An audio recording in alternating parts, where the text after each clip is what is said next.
Welcome back. This is the week ahead. Let's continue with more news at this hour. In fact, further afield, U.S. President Joe Biden will meet virtually with Chinese President Xi Jinping on Monday in a discussion designed to prevent a misunderstanding that could lead the rivals to a military conflict.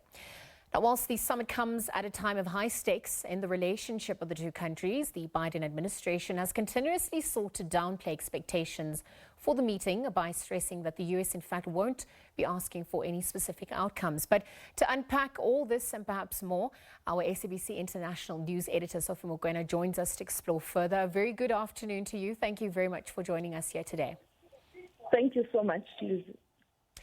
We're looking at the talks which come at a time between U.S. President and Chinese President. Obviously, it comes at a time where tensions between both the U.S. and China have been building up over various issues and unsuccessful discussions that perhaps happened at a lower level. Walk us through what has transpired to date. What are some of the key issues that is set to be discussed, and also the significance of the talks at such a crucial time geopolitically? Well, I think the main issue that has led to this kind of a frosty relationship is issues around trade and investment. And you know that there has been that tension between the United States of America and China on issues that are related particularly to the information and technology sector. And therefore, it also includes, among other issues that are related with the tensions around the world where you have conflict. You know that in the Security Council, both China and the United States of America are members of the Permanent Five. When you look at the agenda at the United Nations Security Council, you find that both countries don't often agree on a position that is supposed to be taken. And this tension has escalated. And now you see China and Russia supporting each other. You are also aware that the Russian Federation also is having that kind of a cool relationship with the United States of America. And this meeting is quite important, not only for the two countries, but for the globe, because these are two largest economies in the world, the United States being number one and second being China. And therefore, if there's trade relations that are not sound and there is tension, that can even lead to serious conflict, particularly in areas where they have best interest. It is not in the interest of the world to have that kind of a situation. But a good relationship between China and the United States of America does bring about a balance of forces, and you are able to see a better trade and investment around the globe, but also peace and security. Absolutely. So whilst the issues will be on trade and investment issues and fostering better relationships, what outcomes perhaps are both sides looking for without, them directly saying it? I mean, we also had reports that Beijing is willing to work with the U.S. on condition of mutual respect. What does that mean contextually? You know, it is very difficult to really predict what's likely to happen, but the discussions are quite important, much as no one is expecting agreement, or agreement on these thorny issues. But at least communication between the United States of America and China will send a better signal that where there are problems, they can be able to discuss and resolve those problems. You will see tomorrow when you look at the markets, you must look at the Asian market tomorrow morning. I expect the market to act very positively, and also the U.S. market later in the afternoon, because investors will be hoping for better outcome in terms of starting the relationship and engagement, rather than this almost like a Cold War that the two have engaged in. Well, We've seen, just on the back of COP26, Special Climate Envoy John Kerry concluded an agreement with Beijing at the climate summit, which was held in Glasgow. Many questioning the timing of the deal. Is this linked to the upcoming summit between Biden and Xi Jinping in any way? Is it a step in the right direction? I mean, we've also heard Chinese companies and the president rather calling out richer nations for not doing enough, and then obviously being scolded by US President Biden for not attending the summit. So it seems there's a lot of back and forth in terms of who's right and who's wrong. I think John Kerry and the Chinese delegation agreeing on a movement on these issues that deals with climate is quite important. It's a signal that the two countries are willing to engage on these burning issues. That would also be a sign that even on issues that are related to trade, they can talk. And therefore, that was a good sign, sent to the entire globe that we are willing to engage and to talk. Yes, Joe Biden, on arrival at Glasgow, he was very scathing on, particularly directed the attacks on China and Russia. But negotiators at the climate summit are sober people, are diplomats, and I think they were able to find one another. And that has paved a way for tomorrow to have a better discussion. But of course, like I say, it's not going to be a total victory tomorrow for either United States of America or China. But at least there's that sense of understanding that the two countries cannot continue to fight amongst each other on issues that are related to trade, because that will even affect the world trade. And you know that Biden had a similar meeting with Russia early this year. Not much came out, but that kind of a discussion did assist, because it did send a signal that these leaders can talk and they can resolve their differences. But like I pointed out, it is about interest of both countries. And I expect both countries to put up strong positions in terms of what they want and being firm. But later they can reach some agreement in terms of how to deal with some of these issues. But this meeting is very, very important. And as I pointed out, look at the markets tomorrow. You will see the markets will be monitoring and watching that meeting, and also reacting before the meeting and after the meeting. We've seen reports that the President Xi Jinping is expected to consolidate his power even further at a high-level political meeting. It's also set to be held in Beijing this week. The Chinese leader having abolished his presidential term limits, which is basically going to allow him to stay on beyond 2 terms. I mean, in view of these discussions that are happening, or the summit rather has been dubbed, what is the impact for this ideologically and also in terms of relations going forward for both sides?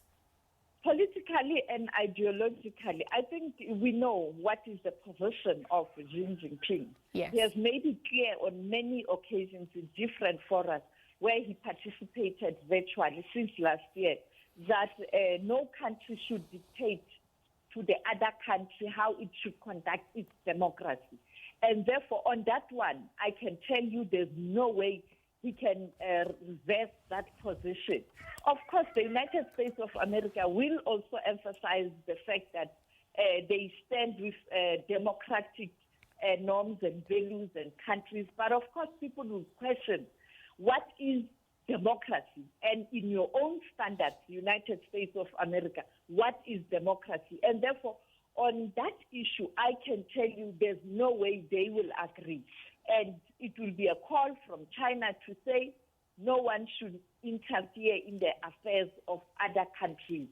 And your democracy might not be necessarily what my people want in Asia or in Africa or in Eastern Europe. So it is something that there can't be a complete agreement. But as long as the cessation of hostility in terms of issues that are related to trade, it will be very important for the world.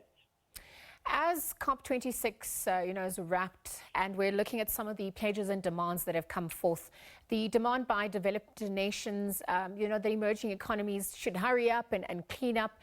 They act by switching to clean energy, but also the demand by developed nations that emerging economies, whilst they are hurrying up, are obviously at the mercy of, developed nations who have come out to perhaps serve as a means to dump their waste material and also their carbon emissions on the lesser developed countries. I mean, how are we going to navigate the pledges and what has been put forth post COP26? Will what has been discussed actually materialize without being too discriminatory?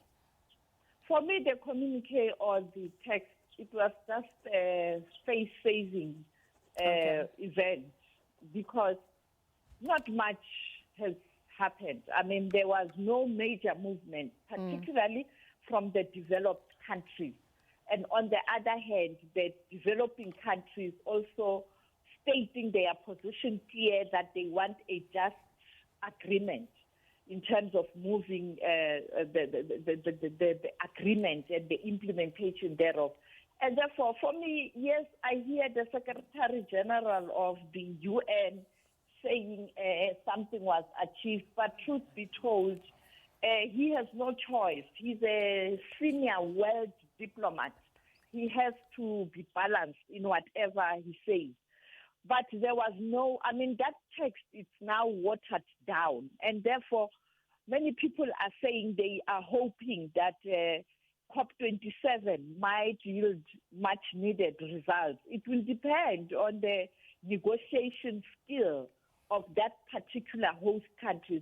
For any conference or summit to be successful, you must have a host nation that has good capacity to influence direction, but also a host nation that is respected by all those who are participating in a conference. Otherwise, you don't get the results that you want. And this is what happened in Glasgow. UK, who is UK really? I mean, UK was always going to be caught between trying to please the developing nations, because since they left Brexit, they want more friends in developing nations, but also trying to please the developed nations because they are part of the G7 and the G20. Therefore, it wasn't going to be easy, and Boris Johnson doesn't have the credibility, the stature, and diplomatic skills to pull together countries. Maybe COP27, it will be much better. All right, let's leave it there. Thank you very much for joining us, SABC International News Editor Sophie Mukwena. Again, just chatting about some of the news set to happen this week further afield, where US President Joe Biden will meet virtually with Chinese President Xi Jinping on Monday to discuss, amongst many other issues, trade and investment, as well as fostering better relations. Again, all eyes will be on these talks as markets are set to react both before and after. So we'll continue to monitor that as it unfolds. But thank you very much to her for her time again on the week ahead.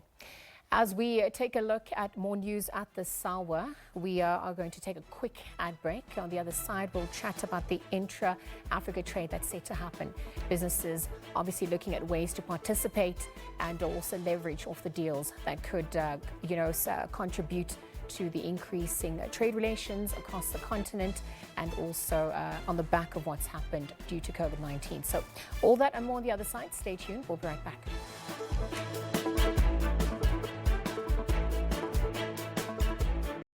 Welcome back. More news at this hour. South African businesses will be participating in the upcoming Intra-African Trade Fair, which have been urged to grab the opportunity to contribute in increasing intra-African trade and investment. The trade fair will take place at the Nkosi Albert Luthuli International Convention Centre as of Monday. Well, more than 1,000 companies from across the continent expected to showcase their products and services at the trade fair. But perhaps to understand the economic and benefits, we're joined by Chief Director Trade and Investment Africa at the Department of Trade, Industry and Competition, Mr. John Rocha. A very good afternoon to you. Thank you for joining us here today on the Week Ahead. Good afternoon, Liezle. It's a pleasure to be here.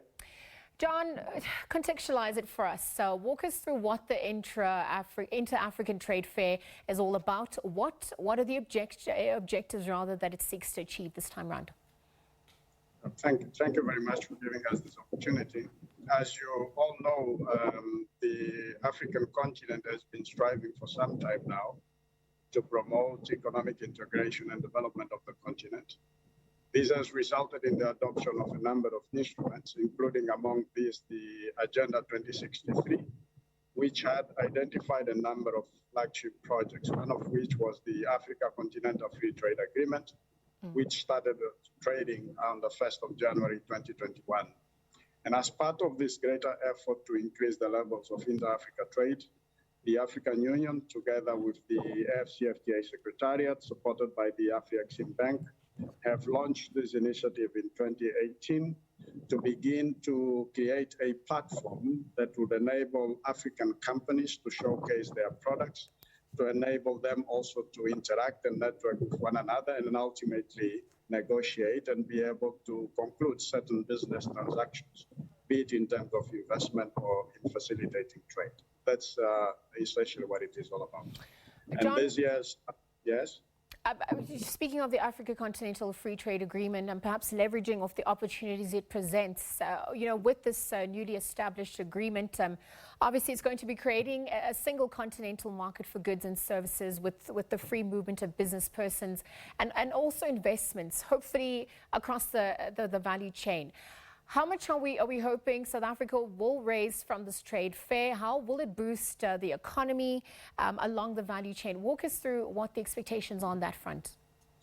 Just to give you an idea of the dimension, because at this stage I'm not in a position to give you exactly what South Africa will extract from this specific event, but we have brought a number of companies, so almost over 80 companies, and we are supporting them aggressively to make sure that they secure opportunities. The last and the first event of this magnitude was held in Egypt, and during that event, about $40 billion worth of transactions were concluded as part of the outcomes of the IITF in 2018. So we are expecting for this edition of the IITF even a better performance according to the organizers, and we are hoping that South Africa will be able to then share or secure a significant share of that pie. And because we remain a very dominant player in exporting goods into the continent, but also we're very dominant as a country that imports a lot of goods from the rest of the continent, that begins to give us a pointer. And just to give you an idea, our share of intra-Africa trade in the last 5 years has been in the range of between 26 to 30%. So looking at the $40 billion that we are expecting this event to generate, we are going to be pushing hard to make sure that a significant proportion of that comes to the benefit of South African companies that are participating in others. John, obviously a lot of sectors have been ravaged by the COVID-19 pandemic and continue to be impacted due to the ripple effects. So tourism is one such sector that has, taken many a knocks during the ongoing pandemic. But when we look at the number of visitors, the number of buyers, exhibitions that are set to be held, I mean, how many of these are South Africans? And, how do you expect them to participate in the trade fair? I mean, obviously, there's so many across the value chain.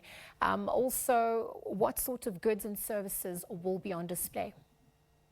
The trade fair is expected to attract about 10,000 visitors from around the continent, but also other parts of the world. Obviously, it will benefit tremendously the tourism industry that was heavily affected by the COVID-19 pandemic. A number of service providers, including restaurants, and other suppliers as well in the value chain, freight forwarding companies and so forth, are all going to be major beneficiaries of this.